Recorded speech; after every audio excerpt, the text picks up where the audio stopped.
लगभग second year के सारे टॉपिक क्लियर हो चुके हैं। एक दो टॉपिक बचे हुए हैं, होने वाले हैं। उन टॉपिक में से आज है भारतीय रिजर्व बैंक की सफलताएं कौन थी। मैंने आपको रिजर्व बैंक के कार्य बता दिए, स्थापना बता दी है, गवर्नर बता दिए, करेंसी बता दी है। लगभग भारतीय रिजर्व बैंक के टॉपिक लगभग हो चुके हैं। आज देखते हैं कि उनकी सफलताएं। रिजर्व बैंक अपने 71 सालों में 72 सालों में लगभग कहाँ तक पहुँच चुका है, इसमें हम मान सकते हैं इस तरीके से। जैसे कि आज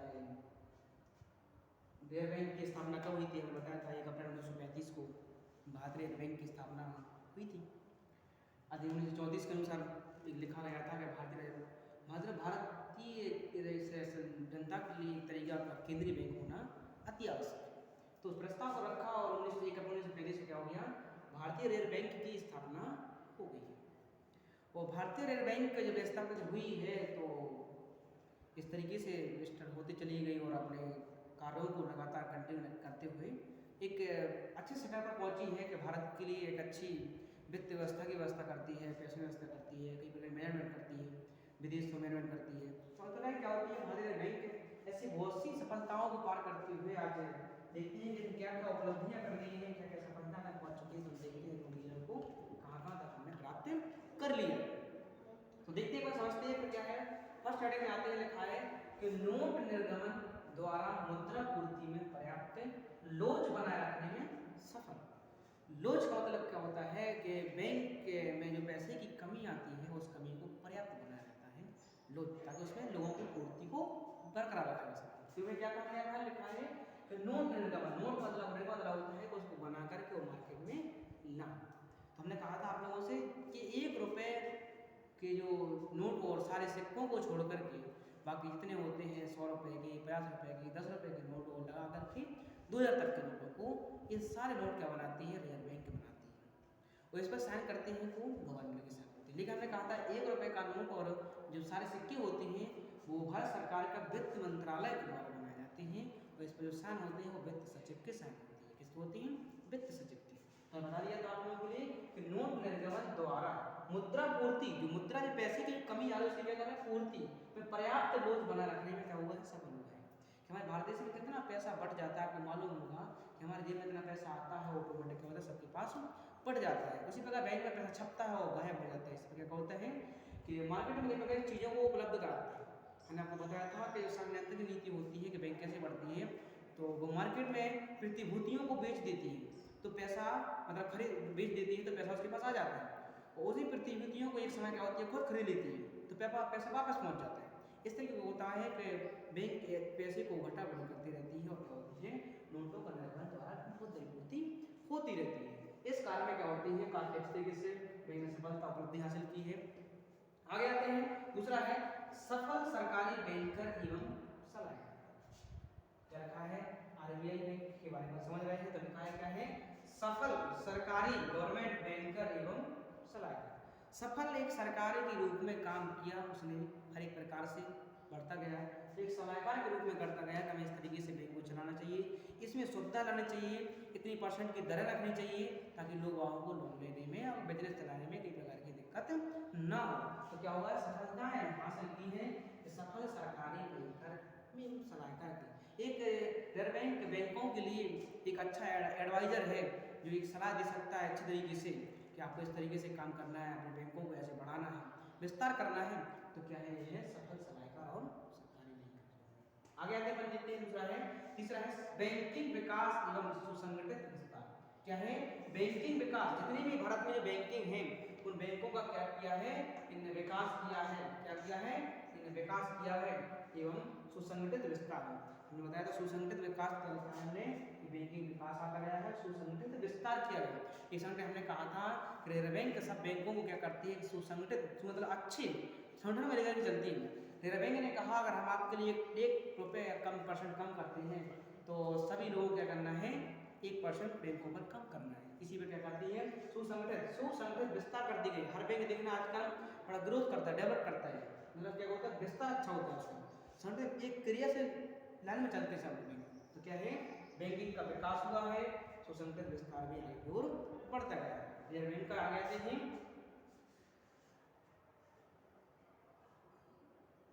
सरकार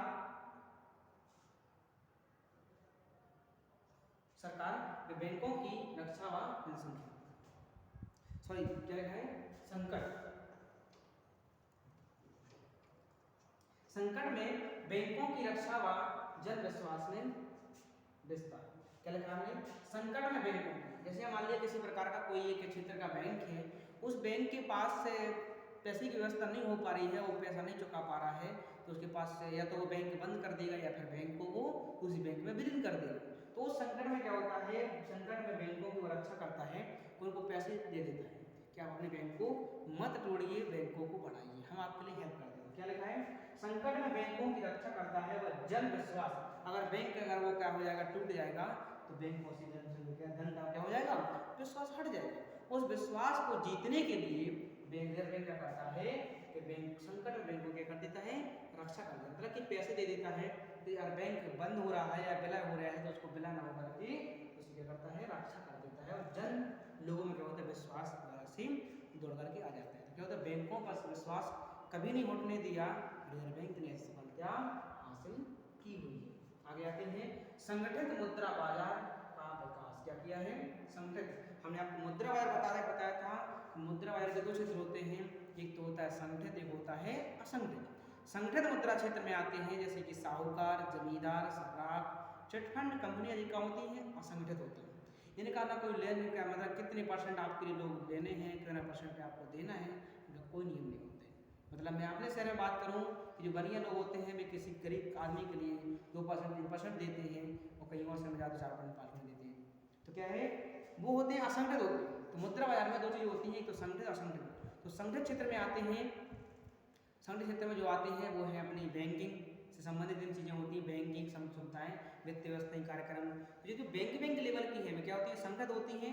असंगठित भी होती हैं जो का कोई संगठित, जैसे बानिया है, जैसे सर्राफ है, चिटफंड कंपनियां हैं, इन कंपनियों को लेकर क्या होती है, क्या लिखा है हमने, संगठित मुद्रा बाजार का विकास किया, मतलब एक संगठित रूप से कि बैंक कितना, आज हम लखनऊ में जैसे अपने शहर में देखते हैं, तो कोई भोपाल में देखते हैं, इंदौर में, इसका सब बैंकों का क्या है, एक रूल से एक चेन में चलती है, इस तरीके से एक चैन में। क्या लिखा है पूरा, संगठित मुद्रा बाजार का विकास किया है किसने, आरबीआई, रिजर्व बैंक ने अपने क्षेत्र में। तो आगे आते हैं, कृषि वित्त व्यवस्था में योगदान आता है कई प्रकार, मतलब बहुत से 100% इस तरीके से अगर निभाया हुआ है, तो रिजर्व बैंक ने क्या किया है कि कृषि में कई प्रकार के तमाम प्रकार के उद्योग खोलने के लिए क्या हुआ है, कई प्रकार की मशीनें बनाने के लिए पैसे को इन्वेस्ट किया है कि आप इसको बनाइए ताकि लोग कृषि के क्षेत्र में आगे की ओर बढ़े। क्या लिखा हुआ है, कृषि वित्त व्यवस्था में योगदान किया है, कई प्रकार उर्वरक खाद बनाने के लिए उसमें पैसे को इन्वेस्ट करवाया है ताकि कृषि एक अच्छी तरीके डेवलप होकर के आगे की ओर बढ़ सके। आगे आता है, कृषि वित्त व्यवस्था में योगदान काफी हद तक रहा। आगे आते हैं, औद्योगिक वित्त व्यवस्था, हमारे लिए कोई इंडस्ट्री खोलनी है, आजकल बड़ी इंडस्ट्री खोली जाती हैं, कपड़े खोलने वाली, कुछ बनाने वाली, कोई फैक्ट्री बनाने वाली, तो उनके पास पैसा नहीं होता तो बैंक रिजर्व बैंक उनकी हेल्प करती है। औद्योगिक खोलने, इंडस्ट्री खोलने के लिए वित्त की व्यवस्था, मतलब कि वित्त मतलब फाइनेंस, मतलब पैसे की व्यवस्था करके कौन देता है, रिजर्व बैंक देता है। कुछ वित्त जो औद्योगिक इंडस्ट्री जो बैंकिंग होती है उनके लिए क्या कहता है, वो लोन पे बांट देता है, तो 3-3 4-4 महीने के लिए भी क्या करती है, लोन व्यक्तियों को बांट देती है। बांटने से क्या होता है, इंडस्ट्री खोल क्या है, औद्योगिक वित्त व्यवस्था करती है वो रिजर्व बैंक। आगे आते हैं, समाशोधन व्यवस्था। समाधान हमने आपको बता दिया था कि जिस बैंक के ऊपर किसी प्रकार की समस्या आती है तो उसको वो जांच परखता है कि अगर हम इसको इतना लोन दे देंगे ये बाद में रिफंड कर पाएगा या नहीं कर पाएगा। उसकी अगर कंडीशन ज़्यादा खराब दिखाई देती है तो उस कंडीशन में क्या करता है, या तो उसको समाप्त कर देगा या उस चीज़ को उस बैंक को दूसरी बैंक में क्या कर देगा, विलय कर देगा। तो वो क्या कहलाता है, समाशोधन व्यवस्था होती है उसके पास कि हमारा इसको पैसा, चलो हम पैसा दे रहे हैं तो ये खड़ा हो जाएगा दोबारा से, और वो जांच कर लेता है कि हम इतना पैसा देंगे और ये खड़ा नहीं हो पाया होगा, नहीं हो पाएगा, तो हम क्या करेंगे, इसके लिए किसी दूसरी बैंक में इसका हम विलय कर देंगे, तो ये आराम से समाप्त नहीं होगा, लोगों को दिक्कत भी नहीं होगी। तो क्या लिखा है हमने, समाशोधन की व्यवस्था। तो सलाहकार क्या होता है, सलाहकार भी है तो सलाह देता है कि आपके लिए हम इतना पैसा देंगे, आप समझ जाओ तो ठीक, नहीं तो आपको हम इसके साथ ऐड कर देंगे। तो क्या लिखा है, समाशोधन व्यवस्था। आ जाते हैं, विदेशी विनिमय दरों में स्थायित्व लाना। हमने कहा विदेशी विनिमय, विनिमय मतलब आप लोग समझते हो कि किसी वस्तु का आदान प्रदान करना क्या कहलाता है, विदेशी मतलब कि विनिमय कहलाता है। अब विदेशी मुद्रा के हमें देशों से आदान प्रदान करना है तो उनकी जो आयात निर्यात की जो दरें होती हैं उनमें स्थायित्व लाना। क्या लिखा हमने? स्थायित्व, मतलब कि विदेशी विनिमय दरों में स्थायित्व लाना। कि आप हमारे सीमा के अंदर निर्यात करने आ रहे हों, मतलब आयात करने आ रहे हैं या निर्यात करने जा रहे हैं इस तरीके से, तो उनकी जो दरें हैं टैक्स लेने की, सीमा शुल्क करने की, वो कैसी है? स्थायित्व। अब हम भारी सामान ले जाएं, कुछ ले जाएं, लेकिन हमें दरें कैसी हो जाएंगी? उनकी स्थायित्व रहेंगी। हम आपके 2% देंगे तो आपको 2% ही देंगे अपने। इस क्या लिखा हमने? तो विदेशी विनिमय दरों में स्थायित्व लाना में काफी हद तक सफलताएं पाई है, उपलब्धियां पाई है। किसने पाई है? Reserve bank. आगे आते हैं, ब्याज दरों में उच्चावचनों पर रोक लगा दी गई है। इस तरीके से क्या है कि अगर मतलब इस तरीके से 1/4 या 1/2 इतने परसेंट अगर किसी प्रकार से ले जाता तो ठीक है, इससे अगर ऊपर लेंगे तो क्या करेंगे? हम ब्याज दरों पर उच्चावचनों की जो बातें होती हैं कि हाई लेवल पे लेकर जाएं, उन वचनों क्या कर देते हैं? हम बंद कर देते हैं, तरफ रोक लगा देते हैं। रिजर्व बैंक ने काफी हद तक ऐसी चीजों को बनाया है कि हम लोगों से कम टैक्स कम कर वसूलें ताकि लोग आगे की ओर बढ़े, ग्रोथ करें। तो क्या लिखा है? उच्च ब्याज दरों में उच्चावचनों पर रोक लगा दी गई है। आगे आते हैं, खोज व अनुसंधान तथा आंकड़े संकलन का प्रकाशन लिखा है। तो खोज लिखी है कि बैंक कई प्रकार की खोजें करवा रही है कि आप निकालिए सोर्सेज दो कि देखिए कि हम कहाँ से पैसे को इन्वेस्ट करें, अपने देश को आगे की ओर बढ़ाकर ले चलें। तो क्या लिखा हमने? कि खोज व अनुसंधान कई प्रकार के हम अनुसंधान खोलते हैं, चीनी अनुसंधान खोलते हैं, कपड़ा, तो जाने कितने अनुसंधान खोले जाते हैं। इन अनुसंधानों के लिए क्या करती है? रिजर्व बैंक बढ़ावा देती है, आंकड़ों में उसको नापती है कि हम इतना इन्वेस्ट करेंगे तो कहाँ तक बढ़ जाएगा। तो आंकड़ों की खोज करती है, समय में इकट्ठा करती है, वो बाद में क्या करती है? सभी बैंकों के पास क्या करती है? प्रकाशन की ओर ले जाती है ताकि लोगों को समझ में आए कि हम कैसे कैसे पैसे को जमा करें, कैसे कैसे पैसे को आगे की ओर बढ़ाया जा सकता है। तो क्या है? संग्रहण व प्रकाशन।